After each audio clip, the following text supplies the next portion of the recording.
Good afternoon, ma'am. I'm RJDS, BCS4E. The topic today, Smart Traffic Management Application, AI Driving Traffic Control System. Smart Traffic Management Application, AI Driving Traffic Control System.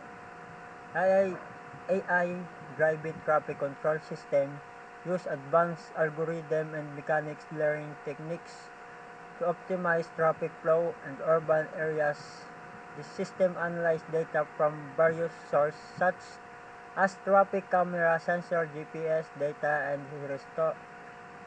historical traffic pattern to make real-time decisions about traffic signal, route adjustment, and congestion management, or AIM.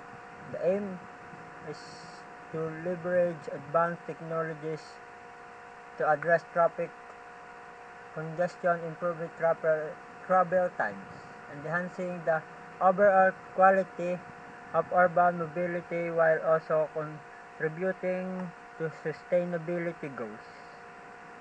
The primary goals of AI driving traffic control system is to create more efficient, safe, and environment-friendly urban transportation network.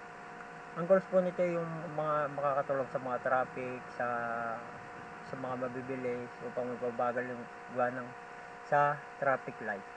Kasi saka masesensor po nito yung mga ambulansya, yung mga emergency upang mapaluag ang dadaanan ng ambulansya. Benefits: efficiency in traffic flow. Of the most significant impact of AI driving traffic control system is the improvement in traffic flow efficiency. Traditional traffic signal operate on fixed schedule which can lead congestion and delay during peak hours.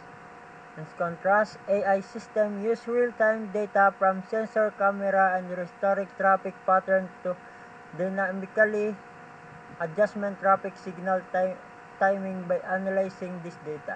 AI can predict traffic congestion and adjustment signal timing to alleviate bottleneck. For instance, AI system can prioritize traffic flow, measure road while adjustment signal on side street to minimize wait time and reduce overall congestion. Studies have shown that cities implementing AI driving traffic system experiencing the reduction in travel time, improvement traffic throughput,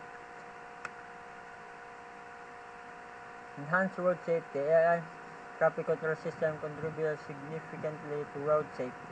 The system can detect po nito yung mga violation.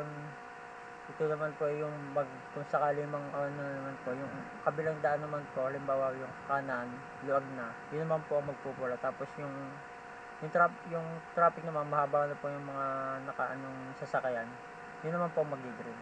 Yun naman po magre-response ng oras kung hanggang sa maging open.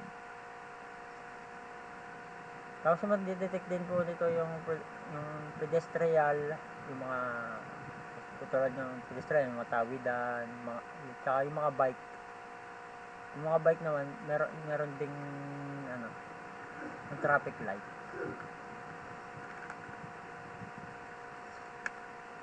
Impact: reduce congestion, optimizing signal, traffic light time condition. AI can reduce overall congestion, minimize delay. Ito naman po yung papasok yung mga nami-minimize ang traffic ng, halimbawa po dyan sa Fiesta Bar, nami-minimize po yung traffic ng papuntang Marawoy, papuntang Lipa, tapos papunta naman pong KLL. Thank you po.